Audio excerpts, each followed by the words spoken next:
ရဲ့ဆုံးမတရားတော်တွေဟာစိတ်ကိုဗဟုပြုပြီးဆုံးမတာဖြစ်တော့ကြောင့်ကိုယ်စိတ်ကိုထိမ့်သိမ့်နိုင်ရမယ်မကောင်းတဲ့ဘက်မရောက်အောင်ကိုယ်ထိမ့်သိမ့်နိုင်ရမယ်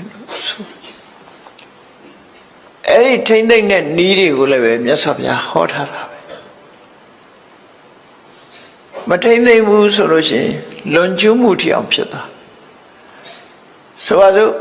လိုချင်စရာအာယုန်နဲ့တွေ့ပြီဆိုရင်လိုချင်စိတ်ကဖြစ်လာမှာပဲမုန်းတိစရာအာယုန်နဲ့တွေ့ရင်အမုန်းစိတ်ကဖြစ်လာတာပဲ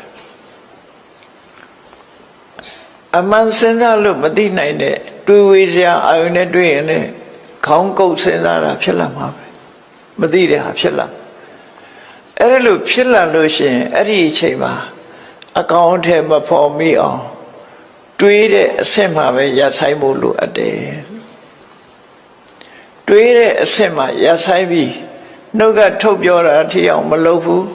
ကိုယ်ဒီလက်ရောက်အကောင်အထည်ပေါ်တာမလုပ်ဘူးဆိုလို့ရှိရင်အဖြစ်သက်သာသွားမယ်သူဆိုလို့ပေါ့နော်အဲ့ဒီအချိန်မှာထိမ့်ရမှာစိတ်ကိုထိမ့်လိုက်တယ်ဒီတဲ့ထိမ့်နိုင်ရင်ကတော့လောဘဖြစ်လာရင်ဖြစ်တဲ့လောဘကိုသာထိမ့်လိုက်တယ်ဒေါသဖြစ်လာရင်ဖြစ်တဲ့ဒေါသကိုသာချိုးနှိမ်လိုက်တယ်မောဟဖြစ်လာရင်တခဏလေးပဲချိုးနှိမ်ပြလိုက်တယ်ဖြစ်မှန်းတောင်လူမသိအောင်ထိမ့်သိမ့်မျိုးသိမ့်နိုင်တယ်မျိုးသိမ့်နိုင်ရင်သူတော်ကောင်းလို့ခေါ်တာ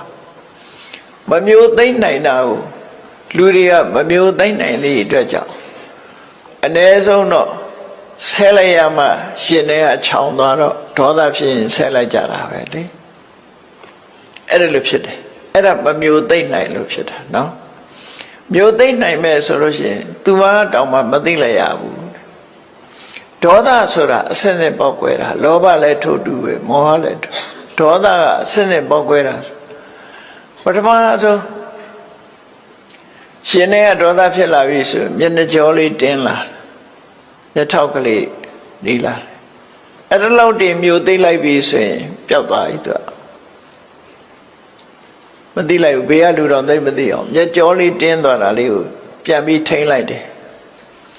အဲ့တချို့ကြတော့အဲ့ဒါလောက်နဲ့မရက်တဲ့အခါပစုပါဇက်ကလှုပ်နဲ့ဆဲဖို့ပြင်လာတယ်ဟာအဲ့ဒီနေရာလေးမှလည်းရဆိုင်ခိုင်းလို့ရ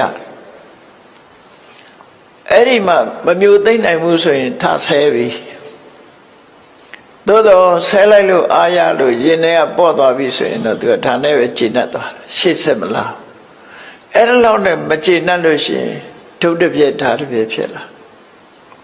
နော်အဲ့ဒီအချိန်လေးမှာမထိန်နိုင်တော့ဘူးဆိုသွားရောရာဇုံမှု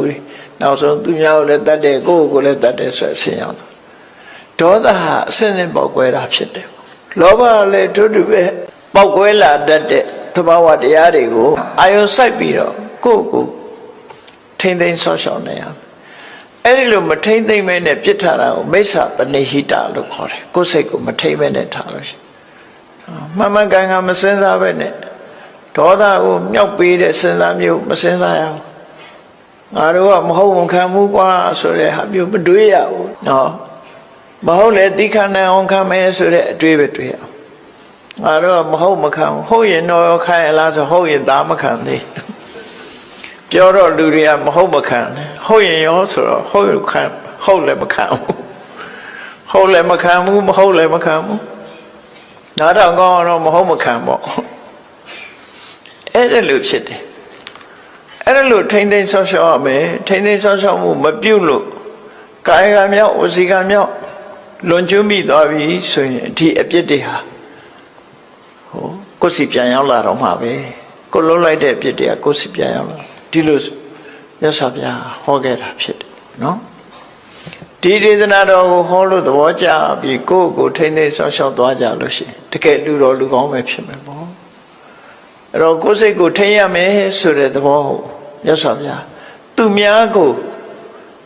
ထိမ့်သိမ်းတာတဲ့ကိုယ်စိတ်ကိုထိမ့်သိမ်းမှုလိုအပ်တယ်ဆိုတော့ဟောပြမယ်ဖြစ်တယ်